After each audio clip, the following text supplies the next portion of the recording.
While we're still waiting to connect with Samuel Udoma from the National Assembly to give us an in-depth look and analysis on what happened at the National Assembly, where the security chiefs had a meeting with the Senate. And of course, from the meeting we had that the Senate passed a vote of confidence on the security chiefs. We will take a look at the submissions from the security chiefs that end the Senate giving them a vote of confidence. We'll take a look at that. And due to the fact of the hardship in the country and the high cost of living, the federal government, the president himself said that there's no need for food importation in Nigeria, that Nigeria is capable of feeding itself. This is our federal government coming out to assure Nigerians at a time like this. They made this announcement yesterday through the Minister of Information, which the Minister of Information emphasized that Nigeria's pursuit of food sufficiency is a possible export with governors that try to collaborate with the president to boost agricultural investment, covering crop production and livestock development to ensure food security in the country. It is said that the decision has also been taken that in the interest of a country, there will be no need for food importation. At this point, Nigeria has the potential to feed itself, and even if it does not export food items to other countries. That the governors have also agreed to join hands with the president to deepen their own investment in the agricultural sector so that more food will be made available to Nigerians. This came yesterday also at the discussion of the issues of state policing, and they also look at the state of economy and how they can actually boost the economy of the country, and are saying that we are capable of actually producing food, that there's no need for us to import food. The president also directed the Inspector General of Police and the National Security Advisor to monitor warehouse hoarding food nationwide. Today, they are up and working where some shops are being locked up for the high prices in their goods, and of course due to the fact that there are some hoarding product, hoarding farm produce, and these are also what the president warned yesterday, and there has been an immediate action steps in directing all of these. The president gave the directives, and of course for the food prices amidst the escalating inflation rate to actually be minimum, that people should not take advantage of the current situation that we are to dupe Nigerians and of course to put more hardship on several homes. These are concerned by the federal government, and this came yesterday and when the president met with the state governors in the state of the nation. These are also the issues that we'll take a look at shortly when Samuel Udoma gets to connect us to join in these conventions this evening. Don't go away, we'll be right back.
Many thanks for still staying with us on the decks on global televisions. As we earlier mentioned, we'll be joined by legislative head from the National Assembly, Samuel Udoma, connecting to us from the National Assembly. Good to have you, Samuel Udoma, this evening.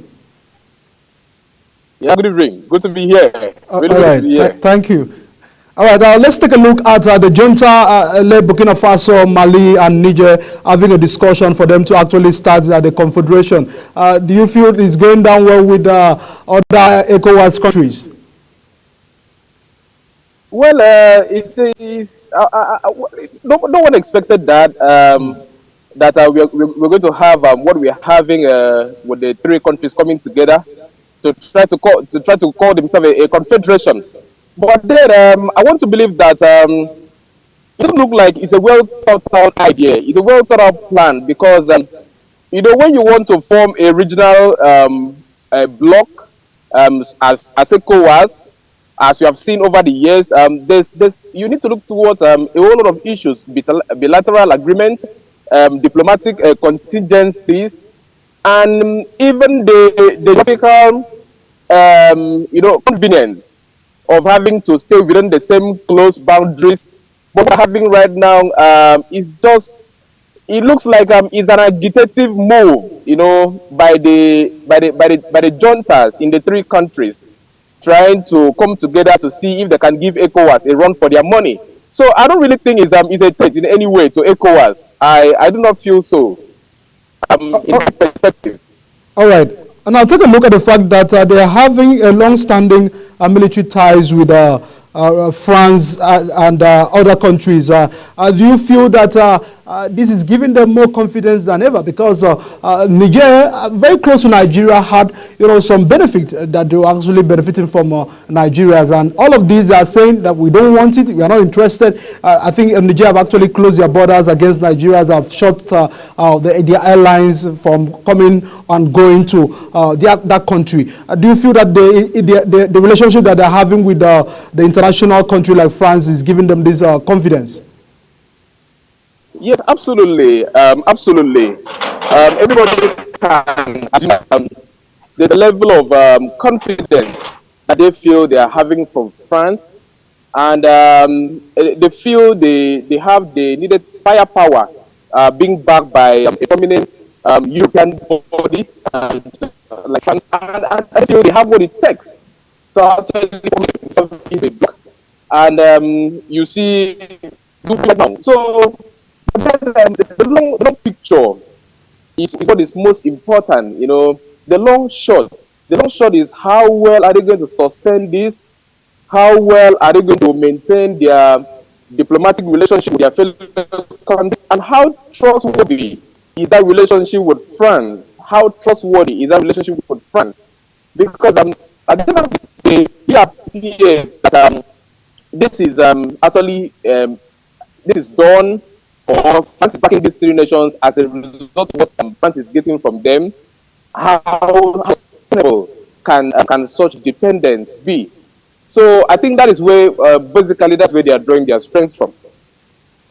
All right. Let's move away from the issues of Mali, Burkina Faso to the National Assembly. Over the week, the security chiefs were at the National Assembly, and it seems the Senate passed a vote of confidence on them, and this is actually causing reactions among Nigerians that we are having a high rate of insecurity. Why did the Senate have to pass a vote of confidence on them? Is it that it is what they told the National Assembly that should make the Nigerian have more confidence in the fact that this team will address the situation that we have currently in the country? Yeah, on Tuesday we had the service chiefs come in, not just the service chief, the director of SSS, the Minister of Defense, the two ministers for defense, the coordinating minister of the economy was also there, the Minister of Interior was also there. It was a closed session. The Senate had come into an executive session where they deliberated and compared notes with the security chiefs.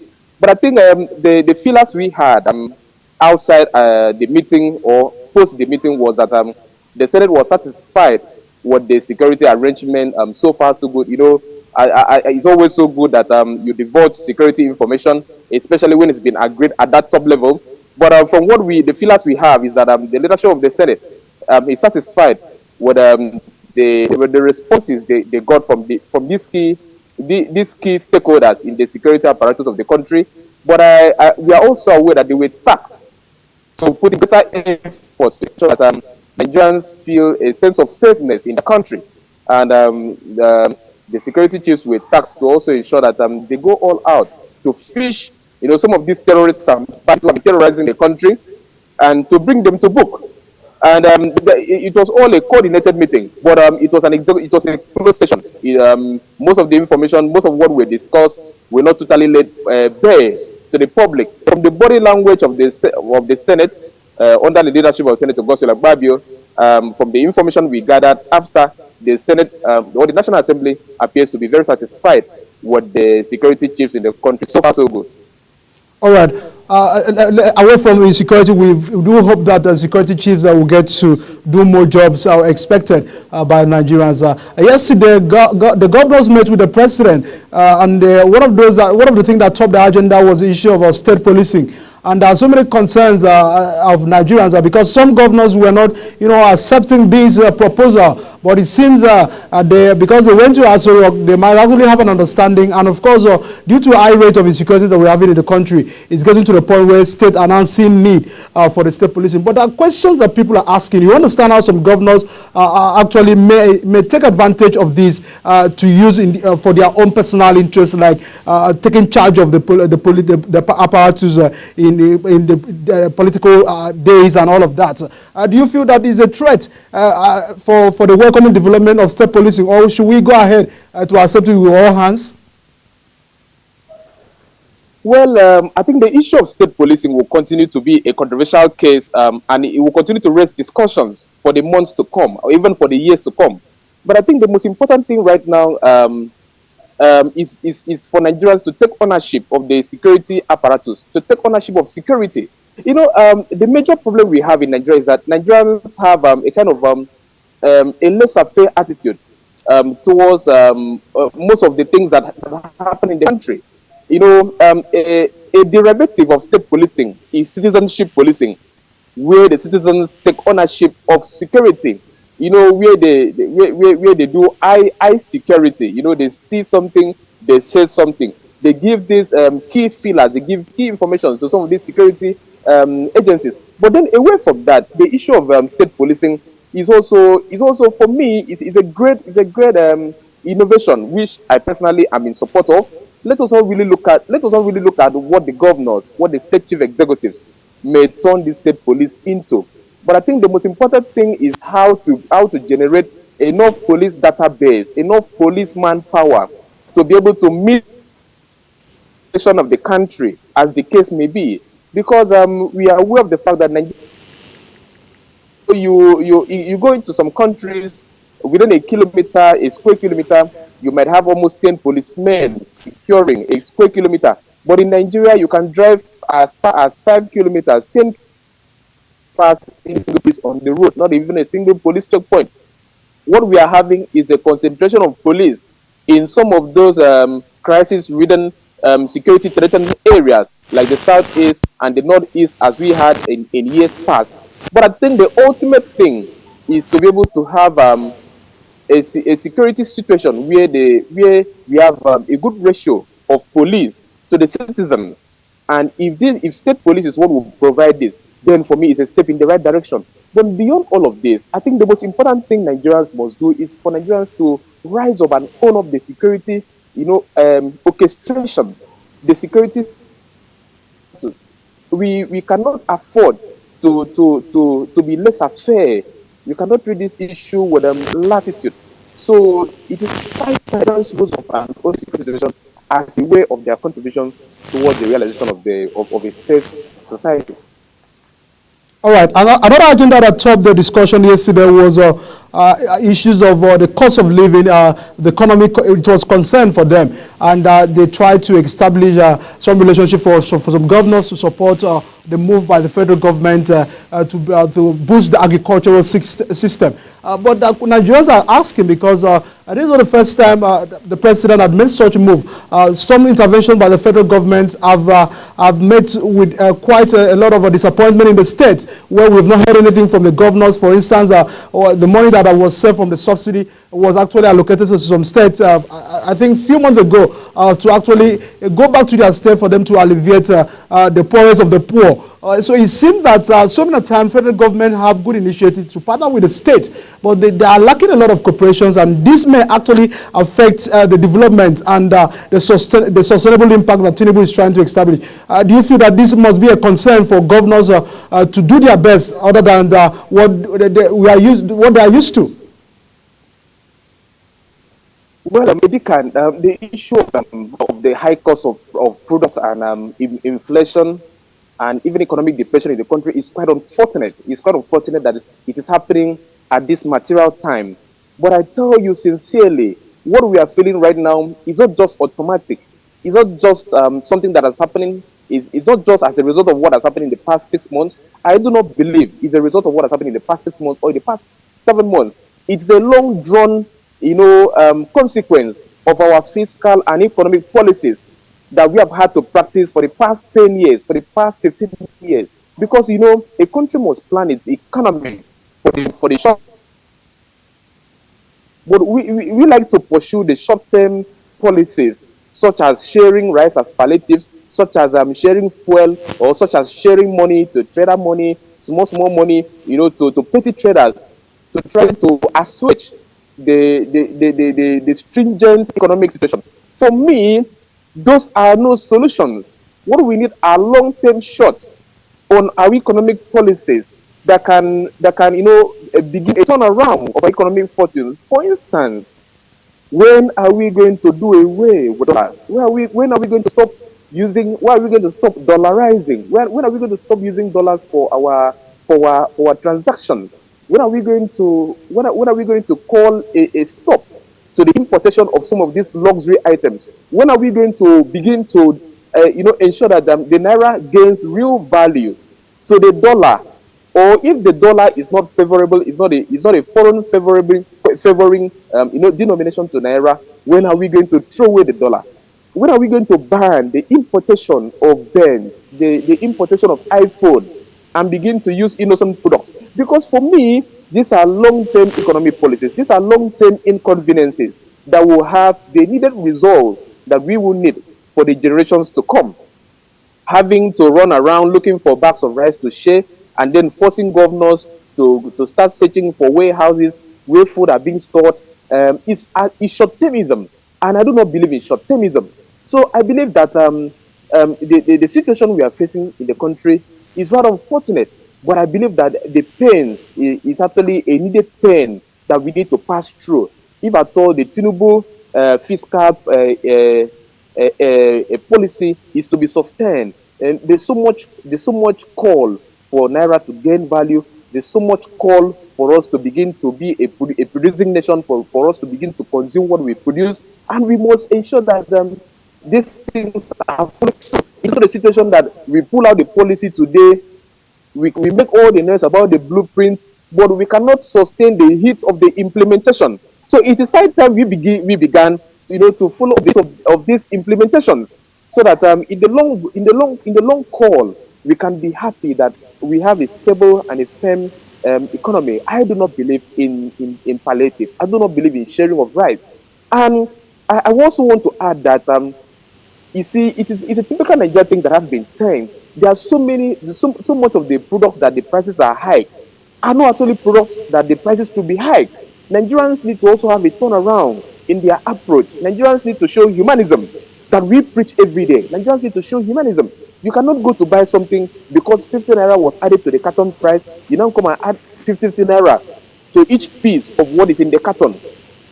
That is not being fair to your country. That is not patriotism. That is not how to grow the economy. That is total, exploitation. You are exploiting Nigerians, retailers, and some people are exploiting the situation that we have in the country.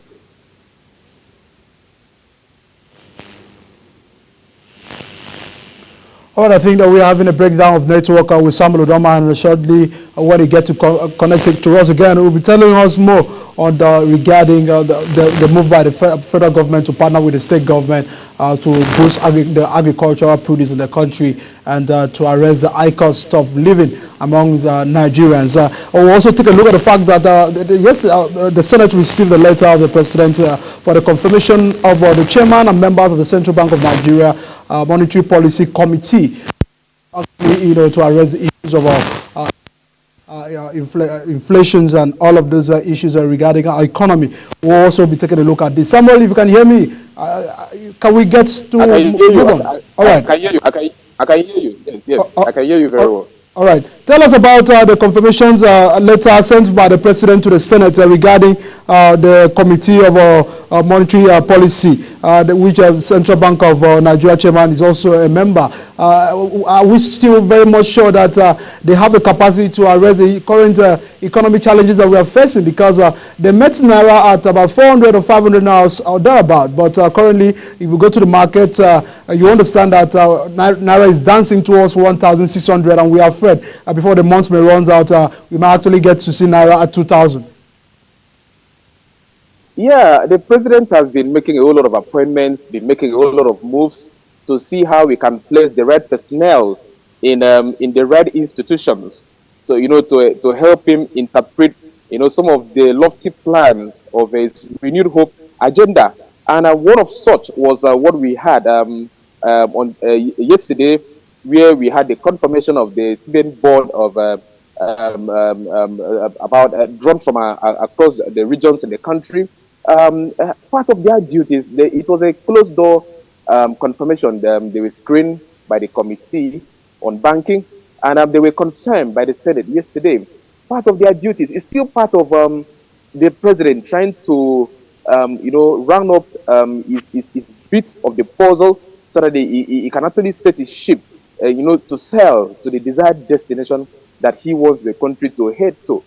But beyond the appointment, I think for those who were appointed, it is a call to duty for them to use their wealth of experience to try to see how they can help the president to maneuver the current oxbow legs that the country is facing, to see how they can use their wealth of experience in the banking sector to offer the right financial advice and oversights to ensure that the country heads in the right financial direction, not the kind of situation we had in the previous administration where there was so much of inappropriation at the CBN, which is supposed to be the apex banking institution in the country. So the president has done quite well, and I must commend him for his tiring effort in ensuring that he puts the right individuals to man some of these key institutions of government.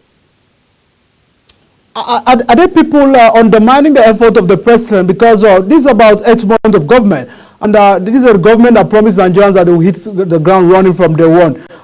Sometimes we are having the issues of our blame game, where the government are blaming these other parties and all of that, and even the hiring processes is still on. When some Nigerians are arguing that we have a good technocrat that can actually do the job, but we understand how appointment is being made by the government. We understand the political influence and all of that. But do you feel that there are some hidden factors that are undermining the effort of the president? Because it seems all indications is getting tighter, and you understand what it means that when people cannot afford what to eat, it's also a concern to national issues. Dollar is quite very high, and this has affected a whole lot of issues. Even the subsidy removal, I was on the street of Abuja yesterday, and reactions of some Nigerians are that they should bring back subsidy because what the gains of subsidy is not being felt by them. And we understand the fact that the government was making good intentions for the removal of subsidy. Do you feel that there's some things that are undermining the effort of the government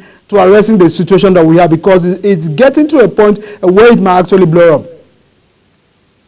Well, Edikan, you see, like I always maintain, Nigerians are the problems of Nigeria. I like to say that. And we are a country that preaches what we don't practice. We want to be socialist, but we are very capitalist. We are very capitalist people. A situation where a president will fix a policy. Yes, I agree that there are persons who are there trying to tarnish the president's effort. There are people who are there trying to downplay the president's effort. Because, we have Nigerians who are very loyal to tribe, who are very loyal to religion, who are very loyal to their village, who are very loyal to, so many mundane things than they are loyal to the country. So they can sacrifice the country for whatever personal, reasons that they have for themselves. A situation where where the president says banks should release dollars, and then some capitalists will go behind, or some bank general managers, or some bank chief executives will go behind and keep the dollars, and now sell the dollars to black market retailers at a very high rate, so that they will continue to reap money. So you say that at every move that the president is making, there are people who feel that it is their time to make it. It is their time to make it. So most of the problem we have in Nigeria is always the problem of blueprints. You have very good blueprints. The problem we have is always the problem of implementation of such blueprints. Because no matter how lofty your ideas may be, it is still going to be implemented by Nigerians. It's not going to be implemented by angels who will come from heaven. So, in as much as this thing falls down into the hands of Nigerians, Nigerians will exhibit the true Nigerianness in them. And it is a problem that Nigerians are very difficult people who wish to see the country good, but they don't want to contribute their quota to seeing the country good. So there's so much undermining, there is so much bureaucracy bottlenecks, there's so much capitalism in the country. In fact, if the president says that he will subsidize fuel now, for fuel to come down to, let's say, 400 naira a liter, those who are owning PlayStation will not want to sell fuel. They will not close their PlayStation. Because they feel if they sell fuel at 400 naira a liter, even when government has choose to subsidize the rest of the money for them, even when they have gotten the subsidy, they will still keep the fuel. They will not keep the fuel in storage as their product. They will not want to release the fuel. So for the mere fact that filling stations are not open, we now start having scarcity of fuel again, even when government are subsidized, even when they have fuel. So you now see the long queues will now return at the filling stations. So there is so much cycle of undermining. There's so much cycle of undermining in the country. And the only thing that can change in this phase of the world is to reorientate our social values, is to do a social reorientation on our social values, for people to be more patriotic to the country, that they are patriotic to tribe, or they are patriotic to religion, or they are patriotic to their family. We are more patriotic to the family than we are patriotic to the country. In as much as we continue to put mundane things ahead of the general interest of the country, we are going to have this slow take up to policies, no matter how good the policies may be. All right, good submissions before we actually bring this on. And let's take a look at a move by 60 House of Reps members for us to actually move from the presidential system of government to parliamentary system of government. Although we understand that they might have good intentions for that, because it seems, according to them, that the presidential system of government is of the high cost, to Nigeria compared to the parliamentary system of government. But some Nigerians are asking, is that sensitive at the right time that we are? And I want to ask, do you feel that it's something that will have the light of the day at the House of Reps? You understand that I might actually get to the Senate where you belong? Well, you see, like I always say, most of the bills that come into the National Assembly just come because the lawmakers just want to be busy. They just want to show Nigerians that they are working. But these are about 60 members, not just one member. Yeah, I understand. Forget about the number. 60 out of 360 members is just a small lobby. Most of the bills that come to the National Assembly, for me, from my own analysis, are not workable. They're not just workable. In fact, the bills that they should be concentrating their attention on, they are not concentrating their attention on. Most of those bills are just sensationalist bills. And you might be shocked that the major sponsors might be people from one ethnic tribe. What we need is not just about a change of system of government. It's not about a change of system of government. What the country needs is for us to deepen our sense of patriotism. You see, no matter how, even if you like, let us try out all forms of government. In as much as there is continuous ethnic distrust, fundamental corruption, weak institutions, we are not going to get any headway, no matter the system of government that we might be operating, we're not going to get any headway. So, and a reorientational overhaul is more important than a change of system of government. If we change to a parliamentary system of government where we have the prime minister, nothing is really going to change. The only thing that may change, the nomenclature may change, but the personnel will not change. The people who are the people who are still leading are still the people who are still leading. So you are saying that the current people are not helping Nigerians?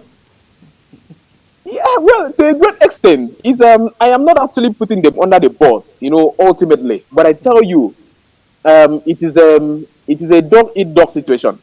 That if we change the current system, that the current people who are there, the new people who are coming in will still come in and even do worse. So for me, I am a big advocate for a re-engineering of our social values. And this must go down to pre-nursery schools. I tell you, the country will change, Nigeria will change, but it will change if we can go back to a re-incurring of our values and starting from the nursery school and then build it up. While building it up, we build our institutions to be stronger. We must have stronger institutions rather than we have stronger individuals.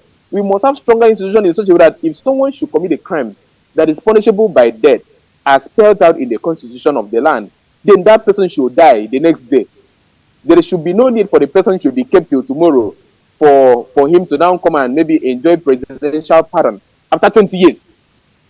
And the people who are at the forefront to make such signatures, to sign that the person should die, should not bring any sentiment, that this person is from my tribe, or this person is a Christian, and I am a Muslim. I cannot sign for him to die, when the person committed a crime that is worthy of dying.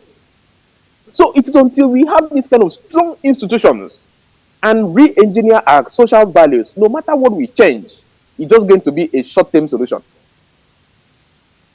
All right, many thanks, Samuel Udoma, Legislative Head from the National Assembly, for connecting to us and giving your perspective to some national and foreign issues. We do appreciate the time with Global Televisions.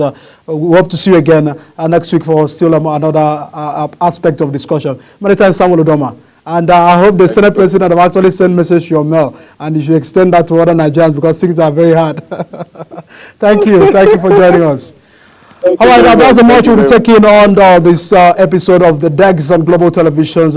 We've explored a lot of issues, and what part of that has been that the federal government are making move to stabilize the currency naira with dollars. This has been the fact that the Senator actually received a letter from the President regarding the Central Bank of Nigeria committee to look into all of this. And of course, the President met with governors yesterday in addressing the issues of insecurity by setting up, proposing state security, state community policing, which may actually have the light of the day because so many governors are in tune with that proposal by the President. And I remain your host, Edikan Micah. Many thanks for watching the DEX. Keep watching Global TV.